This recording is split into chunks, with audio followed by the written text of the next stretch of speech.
Movie వచ్చింది చావా అని. దానిలో వాళ్ళ అబ్బాయి పాత్ర చూసి ప్రతి ఒక్కరు కూడా ప్రౌడ్ టు బి హిందూ అనే ఫీలింగ్ చూపించారు. ఇటువంటి వారి పుట్టుక చూసి ఈరోజు సమాజం ఏం తెలుసుకోవాలి?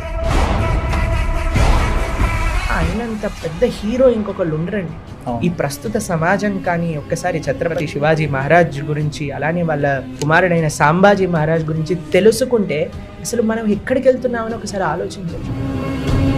మా మతానికి వచ్చేసేయి అని వారిని ప్రేరేపణ చేసినప్పుడు వారు మారను అని అంటే వారిని ఒక హార్స్ వెనకాల కట్టేసి మొత్తం ఊరేగిస్తారండి. చెప్పులతో కొట్టిస్తారు, రాళ్లతో కొట్టిస్తారు, వాళ్ళపైన మలమూత్రాలు విసర్జన చేస్తారు, వాళ్ళు జైల్లో పెట్టి ఒక్కొక్క గోరుని తీసేస్తారండి.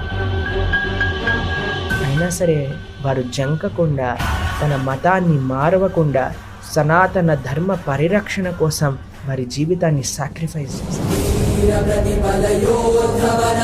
ఏ బయట రాజ్యములలో కనీసం 10-20 సంవత్సరాలే వేరే మతం వాడు పాలిస్తే మొత్తం దేశము ఆ మతం మారిపోయింది. కానీ మన భారతదేశానికి 1000 సంవత్సరాలుగా అన్య మతస్థులు మనల్ని ఆక్రమించినా సరే ఇప్పటికీ సనాతన సంస్కృతి నిలబడింది. 50 కోట్ల మంది కుంభమేళాకి వెళ్ళారు అని అంటే అది మన ధర్మాన్ని యొక్క గొప్పతనం.